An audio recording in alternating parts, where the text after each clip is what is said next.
So what are we gonna do today, Cousin BW? The same thing we do every day, Melvin. Try to take over the neighborhood.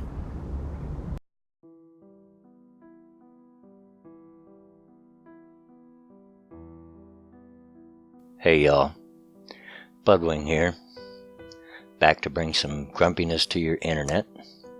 Well, this last week, the big news has been VidCon, as many of you know, where a lot of our favorite content creators gathered in California, in Anaheim, and a lot of great pictures and a lot of great events come out of VidCon. I was pretty jealous because there's a lot of those people I would like to meet and talk to. Who knows, maybe next year if I suddenly win the lottery and get rich or something like that. But it was pretty cool to see all these people that I know from YouTube and talk. And there was a lot of news that come out of it. There were some bridges created, some discussion had. But there was one thing that probably dominates the discussion when VidCon 2017 is brought up. I know what you're gonna talk about, Cousin BW. The whole Sargon Anita Sarkeesian thing. Is she crazy? Yeah, Melvin, you guessed it. That's what I'm going to talk about. And yeah, I think you might be right. She might be crazy. And I think what we're going to talk about today here might just prove it. Now, for those of you that are listening, probably most of you know what we're talking about, but those of you, for the few that may not, at VidCon, Sargon and a bunch of other content creators, Andy Worski, Jeff Holiday, list goes on. You can find pictures all over Twitter and probably other formats by now of the people that went to a panel that included Anita Sarkeesian, that was talking about online harassment. And there were so many of them, they took up the whole front 2 rows and they sat in. Now, according to every video clip that's out there, nothing shows that any of these people done anything but sit there quietly until they were called out. The moderator asked a question, why do you think it's still important to still talk about this? And Anita called out Sargon and called him a garbage human being and other names because of him. And you can find the videos. I won't link any here. They're very easy to find. You can judge for yourself. Now, the only reaction that I seen that anyone had was Sargon, and one other person said, "You have power," which was a compliment. And they, of course, were dismissed. Because of this, and because of questions that were asked later by other people that weren't involved with it at the microphone, who were told to sit down because it was a stupid question. Yeah, you can find that. From that point on any panels, all questions had to be vetted before you were allowed to go to the microphone and ask it because of their fifis. They wanted to keep it an echo chamber, surprisingly enough, right? So that's just the gist of it. That's not every detail, but that's the gist of it, of what went on. Most of you are going to be very familiar with it by now because it sure blew up all over Twitter. And before we get into this, I'm not white knighting for Sargon, and I really hate that term. Maybe I'll do a video just on that term. But I'm not coming to his defense. Carl's a big boy. He can take care of himself. You know, he can defend himself and doesn't need me to do it. But I wanted to point out a little something that just recently come up. Since that event, Anita had been kind of quiet about it. And then she puts up an article on her site, Feminist Frequency. And let's just take a look at that article, shall we? Now, like I said, this is off her website, Feminist Frequency. Link will be down below as usual. And it was just uploaded today, June 26, 2017, and it's titled On VidCon, Harassment and Garbage Humans. Anita starts out with, to kick off the women panel, a women online panel at VidCon last Thursday, the moderator posed the question, why do we still have to talk about the harassment of women? I replied, because I think one of my biggest harassers is sitting in the front row. He showed up with several others together. His group took up the 2 front rows of the panel. Their presence was plainly not, as one of them later said in a, quote, apology, unquote, video he posted to Twitter, to give us the chance we never gave them and to hear us out, but was instead to intimidate me and put me on edge. Now, first of all, that's not the only thing you said, Anita. You called him a garbage human being. Just out of the blue. You took over the whole panel. And if you watch the videos, the other women sitting on the panel with you were very uncomfortable with what you were doing. And not only did they do that, if you watch the video very closely, when she notices Carl in the front row, she gets on her cell phone and she calls in extra security. Because she feels threatened. And she also called him a lot of other things. You can watch the video, the various videos on it to see what all. But that's not all you said. You didn't just say, because of my biggest harasser sitting in the front row. Okay, so he's sitting in the front row. But he's doing nothing. He's saying nothing. He's not making any motions. He's not laughing. And in fact, according to many of the people that were involved, that were actually there, they actually, before they went in, they sat down and discussed, hey, look, we're going to behave ourselves. We're not going to say anything. We're not going to do anything. We're not even going to laugh. Let's just hear this out. Because mainly they were interested to hear what was being said. Now, was there some intimidation intended? Oh, probably, and probably why they took up the front 2 rows. But come on, how intimidating can it be to just look up and see your detractors sitting in the front 2 rows? Is your skin that thin? So, yeah, I believe them when they say that they were trying to give you a chance and to just hear you out, not to put you on edge. If you were half the professional that you proclaim to be, you wouldn't be that thin-skinned. You'd be able to look out. I mean, even the lowliest of comedians know that they're going to get hecklers. And the ones that are successful are generally, a lot of the time, the ones that can handle that with grace and aplomb. They weren't even heckling you. They were just sitting there, listening. And you went off. You took over the whole thing. But anyway, let's go on. They will no doubt plead innocent and act shocked at what they characterize as the outrageousness of such allegations. This, too, is part of their strategy, gaslighting, acting in a way intended to encourage me and their other targets to doubt ourselves and to wonder if all of this isn't just in our heads. But to anyone who examines their patterns of behavior with clear eyes, the intentions of their actions are undeniably apparent. Okay, let's say for the sake of argument you were right. They were just there plainly to troll you. If that's true, you gave them power by reacting the way that you did. You're supposedly all about empowering women, but you've done exactly the opposite by reacting how you did. And the fact that you can't see that makes me think that perhaps you do have some mental issues. Perhaps you you feel that everybody's out to get you. Perhaps you feel that they're just trying to make you crazy. So like I said, let's just think for a minute. Let's just say for the sake of argument, that's exactly why they were there. You empowered them. Some years ago, I had to go through some anger management classes, and I won't go into detail on that. But the one thing they taught me in that really helped me from that point forward was no matter what anybody else does, no matter what anybody else says, how you react to that is your choice. It's nobody else's fault but yours. It's your choice, not theirs.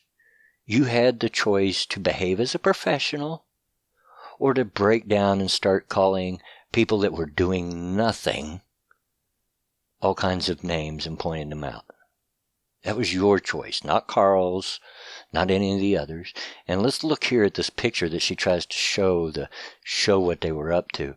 Do you see that, where there's slight smiles on some of their faces? Of course, we can't hear what's being said right at this moment, but do you see anyone doing anything but just sitting there? There's Carl, there's Andy Worski, Chris Worski, on and on and on, all down. I see Dave Cullen there just barely in the background, and you can just, I can see Bunty there a couple rows back. Nobody's doing anything to you, Anita. Nobody's doing a thing.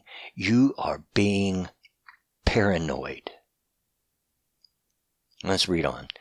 Carl is a man who literally profits from harassing me and other women. He makes over $5,000 a month on Patreon for creating YouTube videos that mock, insult, and discredit myself and other women online, and he's not alone. He is one of several YouTubers who profit from the cottage industry of online harassment and anti-feminism.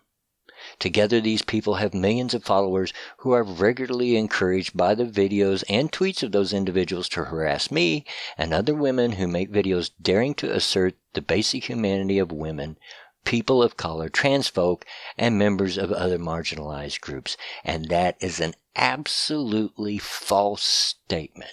Now, as far as the first part, who literally profits from harassing me, I seen a post earlier. Sargon himself went through his videos, and out of the over 700 videos that he has in his library, 31 or 32 are on Anita. That's not profiting just off of you, Anita. I would say that probably Thunderfoot has made far more videos on you. And Thunderfoot's a whole another issue altogether that I'm not going to broach in this video. I'm going to try to keep it as short as possible. But, okay, so he makes $5,000 a month. How much have you made in all your money-raising campaigns? You're a well-known con artist for conning people out of their money to help you with things that money never goes toward. So, $5,000 a month on Patreon for creating YouTube videos. I would have thought he'd make more than that, honestly. That's not a terrifically good living. $5,000 a month, is it? You'd have to live with a pretty tightened belt to make it on that amount. I make less than that now, so I can tell you that that's not a lot. But regardless, for creating YouTube videos that mock, insult, and discredit yourself and other women online.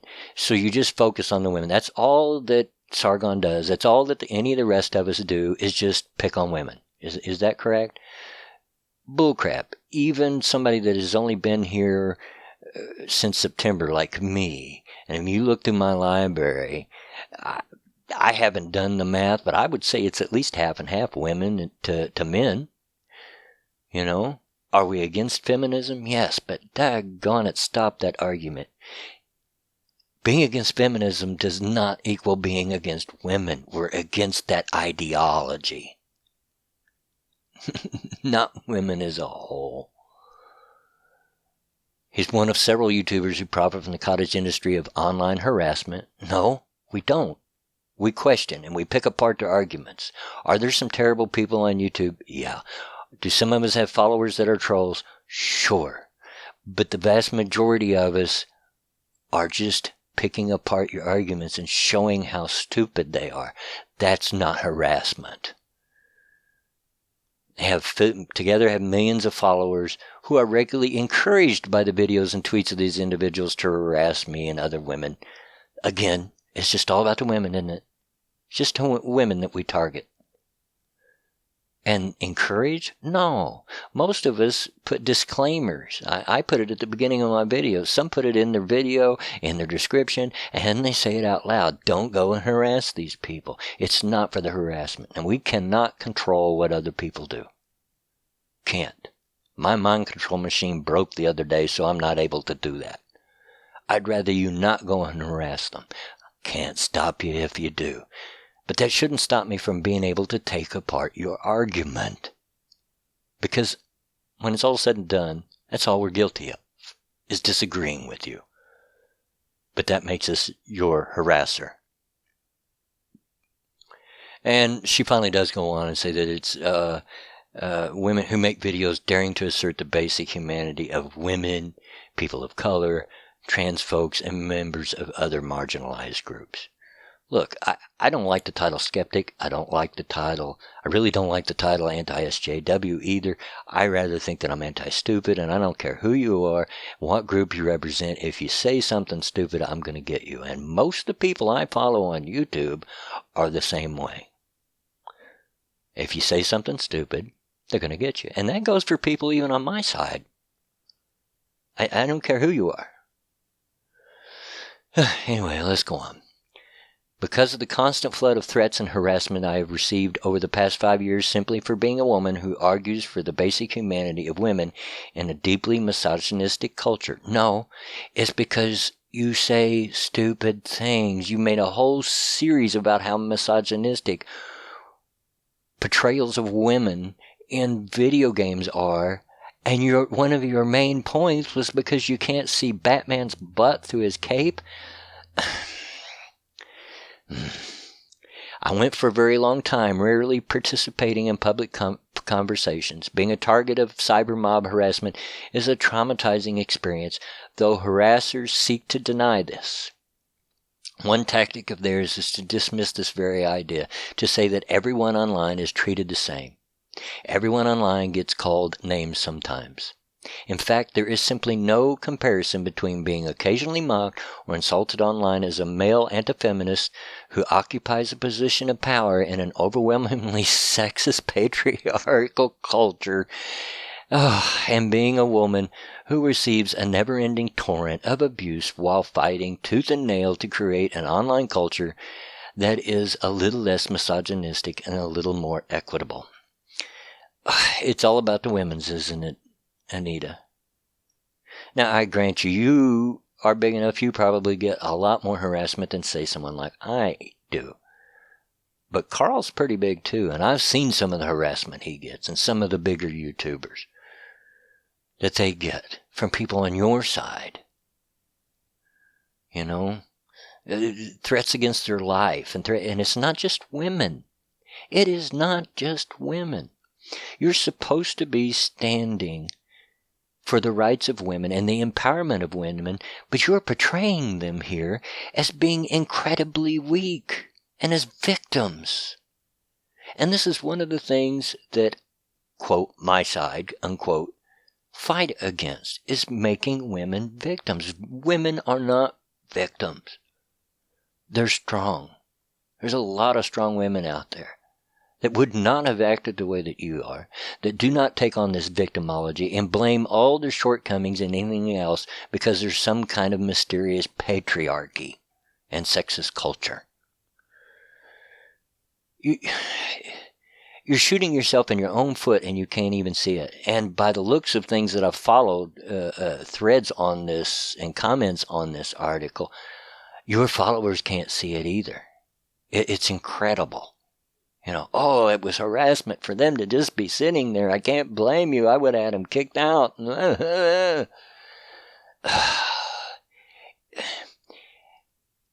We believe that women aren't nearly as weak or unempowered as you want to make them be. Let's go on.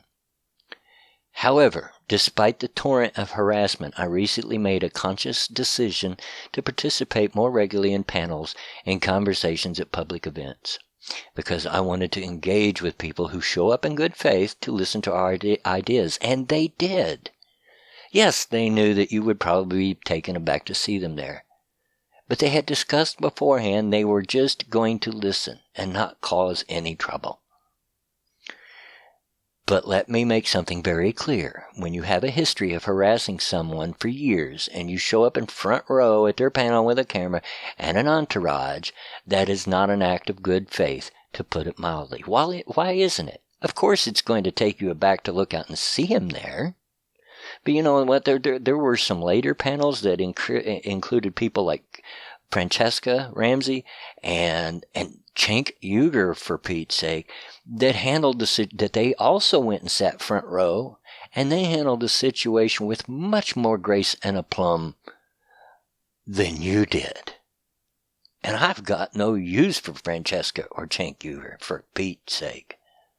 But they sure handled it better than you did.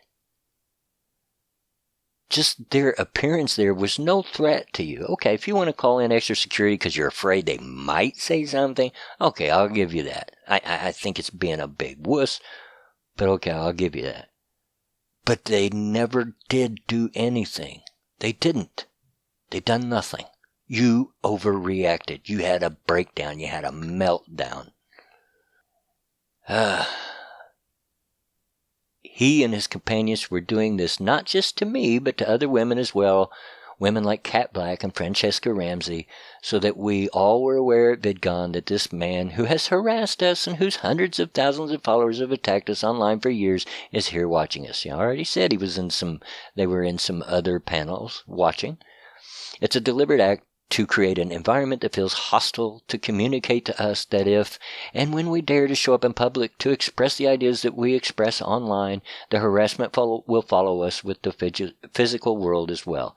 No, they did not harass you. What you're saying here is you didn't get the little bubble that you wanted, the little echo chamber. You wanted it filled only with people that were going to agree with you. And if your argument can only stand up to people that agree with you, then you have no argument at all. Let's go on. Now he and his followers are acting as if me publicly calling him a garbage human, that's not all you said. It is the equivalent to what he has done to me. In truth, he and his followers cannot begin to imagine what it is to have to constantly beg for and fight for your basic humanity in a culture that fundamentally refuses to acknowledge it. Are you kidding me? You think because you're a woman that no one else can understand, that no one else has to fight or to beg for a place in this society? Are you out of your mind? Now, I will say here at this point, this is a good place to mention this, that Carl went on to send some emails to the runners of VidCon, the people that run it, saying that Anita broke the rules and she was supposed to be on another panel about online harassment and that she shouldn't be because she harassed him. And he has an absolutely valid point, and she absolutely did break the rules of VidCon and probably shouldn't have been on that panel. Now, would I have sent those emails myself? No, I probably wouldn't. I would have just let the facts speak for themselves. Having said that, he had every right to, and it's not hypocritical of him. And knowing Carl, it was probably just as much tongue-in-cheek as it was being serious. But he had a point. She done exactly to them, except in person, what she claims they do to her online. She totally lost her mind and insulted the whole lot of them. And if she could have, she probably would have had them thrown out, but she didn't have that kind of power. And if she worked for VidCon instead of just being a guest, she probably would have been fired. And so let's go on here. He cannot imagine what it is to spend years and years being the target of floods of harassment and hate, and then to still go out there and keep fighting. Why? Do you think that you're the only one that has haters? Why? You really are both narcissistic and paranoid. Absolutely paranoid. Okay. The comparison of his Who Made That Apology video I referenced earlier also tweeted that women are powerful enough to deal with things like workplace harassment to rape. As if power is in accepting a culture in which women are second-class citizens, in which misogyny and workplace harassment and rape are the norm. They are not. There are laws in place to stop these things. If you see them, report them. They will be dealt with. And rape? Oh. F that. I'll never settle for that. You're damn right I'm powerful. After everything I've been put through by Carl and other men just like him, I'm still powerful enough to go out there and try to change it. By what? By shouting them down? You're changing nothing. That shows no power. That shows absolutely no power. That's just like the Antifas and the other groups, the anti-Trumpers, that go out and try to shout down anyone on the other side and not give them a voice. That is the child that is hearing something they don't want to hear, so they stick their fingers in their ear and chant, la la la la la, I cannot hear you, la la la la la. That's not empowerment, that's childishness. And this is why I say this woman has mental issues. All right, I'm sure a lot of other people are going to cover this as well. I'm not the only one probably, but I saw this and I really had to get this out here. And this went on long enough. I'm going to cut it short here. Let me know what you think down below. And as always, get out of my yard.